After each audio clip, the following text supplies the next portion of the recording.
I think what I've realized over the last 2 to 3 weeks is it may be time just to say, you know, we need to just brace for impact, hunker down, and realize it's not going to get better for a little bit. We are, you know how they say it, we're on the mountains and the valleys. I just think we're in a valley and we're still going down the valley and we hadn't quite hit the cliff yet to where we're going to just fall off. So let's talk about that in this video and how I think that we are needing just to brace for impact. I think the midterms was a sham. And I think that it proved that it hasn't gotten bad enough yet, because ultimately people are still going to elect the people who are pushing all these initiatives that may not be in our best interest. This video, let's jump into some of the discussions that I think we need to have, and hoping we can find some resolve and some solutions. Today's video is going to be a good one, and it starts right now. I've been feeling so small. Watch the clock ticking off the wall. But tonight I'm letting it go. Hey guys, welcome to the Max. It is a beautiful day, and it's a new day. It always makes me thankful to wake up each and every day. And I always say, you know what? What is my plan for the day? What does God have for me? How can I be obedient to making wise decisions for myself and my family? And that's kind of what brings up the sentiment of today. I don't think it's going to get any better anytime soon. I think studies show it's not going to get better anytime soon. No matter who would have been elected in leadership, it wasn't going to change. Because we see that we're just going to have to brace for impact. Our stupid policies over the last few years has made for a lot more issues that we're going to see. And we may not have a solution to these problems for a while. However, what I do believe we saw this last few weeks is not encouraging. Let's jump into it. So we see people who are actually not alive anymore get elected. We see people like Fetterman who can't even put a sentence together. Look at his transcripts, who can't even make sense, get elected to be one of the most important people in our government. We have a president who is doubling down on some very stupid policies that's not helping us. So what I think we're seeing is the fact that it hasn't gotten bad enough yet. I know prices have went up. You know, fuel is crazy. We talk about this. Food is crazy expensive. Your grocery bills are nuts. There was a guy yesterday that says it's amazing how Kool-Aid could cost the world everything. Now what he meant by that is, where he used to buy some Kool-Aid for 25 cents or 30 cents a packet, now it's closer to $1 a packet. And he says that increase is more than double what it should cost. We see that with eggs. Eggs are, you know, you can afford eggs at $6 and $7, $8 a dozen, but it was $2 a dozen. So when we see that kind of increase on the smallest of things, that means the biggest of things, it's going to come back and haunt us. The solution is not more tax or needing more revenue for the government. We see a chancellor over in UK stating that, you know, we're going to see heavier recessions, but we may just need more tax money. People may have to pay more tax. We've heard this also from people in our country saying that, oh, we just may need to pay more tax. We're in that time where that could help. No. If you have a problem of spending personally, if you have a problem of spending, making more money is not going to solve the problem of spending. It's just going to give you a bigger shovel to dig the hole. So then your hole gets a lot bigger because you have a bigger shovel that you're digging with. And what I mean by that is the problem is in principle. It's not that we don't have the money to take care of the needs. It's not the problem that we don't have the cheap energy in our ground. It's the principles that we apply. We have tons of money in tax revenue. However, we're choosing to spend those in the stupidest of ways, which is not helping our economy. We have fuel sitting in our ground. We have cheap energy and coal, and we're pushing against those things. While all the while that we're buying it across overseas, that's having to be shipped over here via ship. That costs money because it's done with fuel. Those ships are not running on solar. We push green initiatives that are only helping China. China, who could care less about those global initiatives, who could care less about those green energy problems. They're the ones selling the rare earth minerals to make all those things. So I don't think we've gotten to the point of realizing how bad it is to then realize how we need to find change. Because we're still basically doing the exact same things that got us no results. So let's look at the Republicans. The Republicans did not have a red wave. However, instead of saying, you know what, it may have been the fact that our Republican leadership wasn't strong, the committee. It may have been the fact that we didn't send enough money to certain states to help get elected, like McConnell and McCarthy. However, we're just gonna leave them in power because, hey, they're doing good things. So what I'm saying is that the answer? Was that the answer for the red wave? Is that we just keep letting the same people lead that didn't do anything to change the midterm reaction? Do you realize we have a ton of states who could change policy to where we go back to having a true election day and not having an election month or election 2 months or election 5 months? All this early voting, late voting, ballot voting, machines messed up. We're a first world country with the biggest economy in the world still, at least for a little bit anyway. And we can't even cast votes on one day. It's crazy to me. So, bracing for impact, knowing things are coming, it's time to hunker down. Let's jump into a few more facts that could be kind of scary. Heritage Foundation came out with a study that showed that Americans, average American households, have lost $7,400 due to inflation. Again, that inflation issue could pretty much be solved if we didn't allow the big banks that caused the issues to then rule over the Fed to change the policies, to then lower the interest rate, to allow money to be printed like a madman and spent across the world, to then try to rein it all back in and charge more interest on the same money that they allow to be printed. So we see all the free money is actually costing $7,400 this year. That inflation has cost you $7,400 this year. Now, was your stimulus check that big? Did you get that kind of money? Are you saving that much in taxes every year? Did you get a raise for $7,400 this year? Average American didn't. So what I'm saying is, all those policies that we have enacted the last few years, both administrations, all it shows is all this free money cost us a whole lot more than it was worth. And it looks like their answer is to give more money or to tax you more. It's gonna get worse before it's gonna get better. All right, so by the numbers, eggs are up 43%, coffee 14.8%, rice 14.8%, bread 14.8%, milk 14.5%, fruits and vegetables 7%. Baby food is still 10% over what it was this time last year.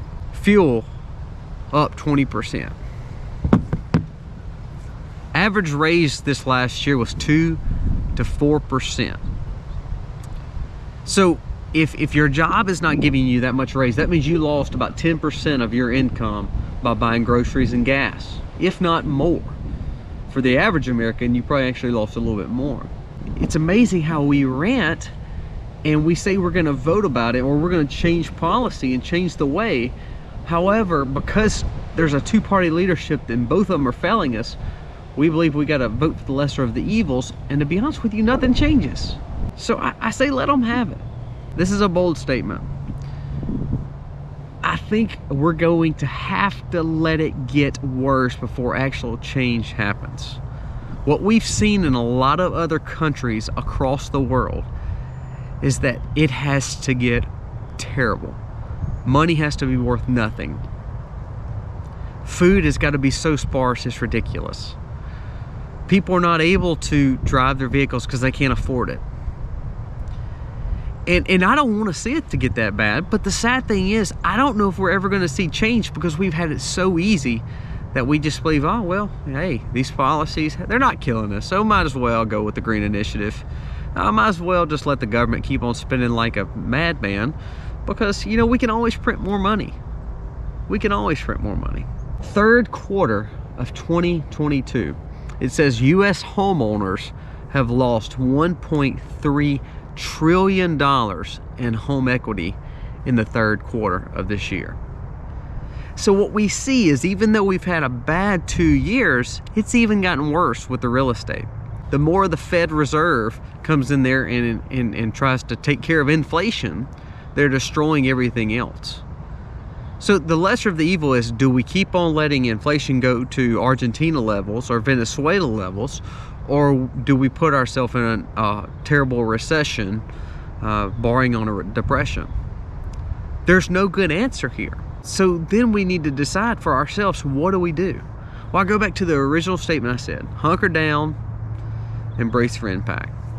You need to make sure that you are not majorly exposed in the market right now. If your money needs to be put in a money market or a CD to be where it won't be infected by the market and maybe the major corrections that are coming, you may want to look at some of those options. You've already lost a good bit anyway. Is it the fact that you need to take some cash and buy some assets? Do you need to buy real estate? Well, right now, real estate is starting to tank. Can you afford to buy real estate? Now, don't go in major piles of debt because you can't afford the interest right now. But what I'm saying is, there may be other ways that we need to look in securing our funds and securing our monies. Is it precious metals? Are you buying silver and gold?